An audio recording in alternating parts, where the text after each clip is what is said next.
नमस्कार मैत्रिणींनो, नागपंचमी स्पेशल गव्हाची खीर आपण बनवणार आहोत। चला तर बघूया। गव्हाची खीर बनवण्यासाठी इथे मी 1 वाटी गहू घेतलेले आहे। हे स्वच्छ धुवून आपल्याला 10 मिनिटं भिजू घालून ठेवायचे पाण्यात।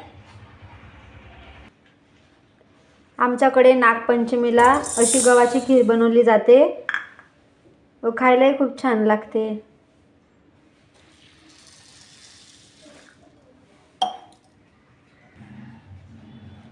गहू स्वच्छ धुवून घ्यायचे आपल्याला।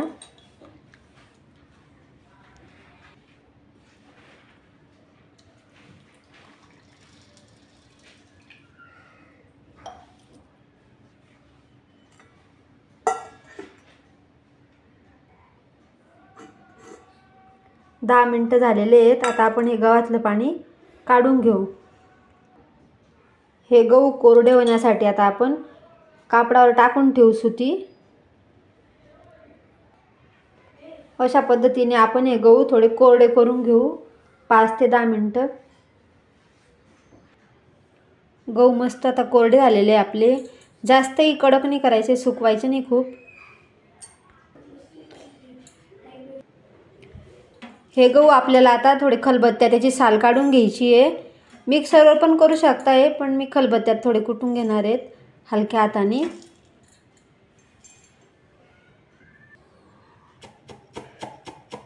अशा पद्धतीने आपण हलक्या हाताने हे गहू थोडी सालाची काढून घ्यायची आपण।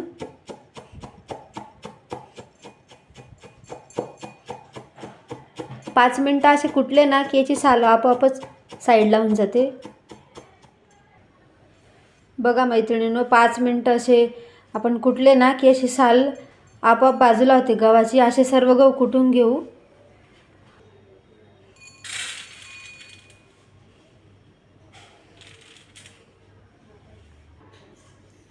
परत हा गहू आपल्याला आता स्वच्छ धुवून घ्यायचा आहे। यातली पूर्ण साल परत आपल्याला अशी चोळून धुवून घ्यायची आहे।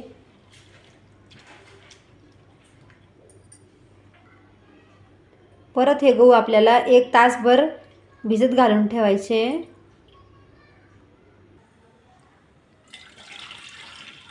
गहू आपल्याला कुकरमध्ये मस्त गाळ शिजवून घ्यायचे, मऊ अस्तर छान। आपल्याला 8-9 शिट्ट्या करून घ्यायच्या आहे, कच्चे नाही राहू द्यायचे असे। गहू शिजताना पाण्याचा अंदाज जसे तुम्ही गहू घेताय ना त्याप्रमाणे पाणी टाकायचं आहे। तुम्हाला जर थोडी खीर पातळ हवी असेल तर थोडं पाणी जास्त टाकायचं आहे, घट्ट पाहिजे असेल तर थोडं कमी टाकायचं आहे।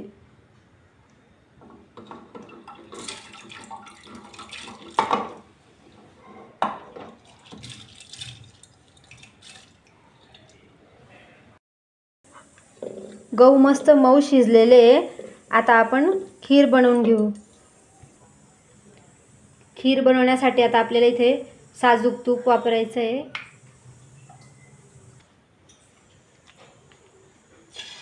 आता हे गहू आपण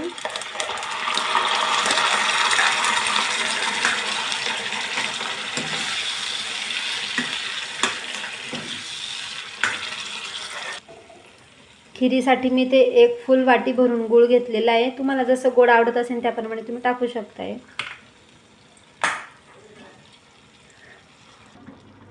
खीर उकळली आपली मस्त, त्यात आता हे खोबरं आपण असं टाकून घेऊ।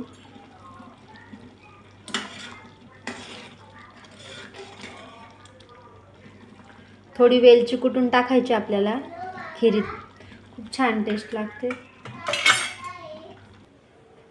अशी पारंपरिक पद्धतीची गव्हाची खीर तयार आहे आपली नागपंचमी स्पेशल।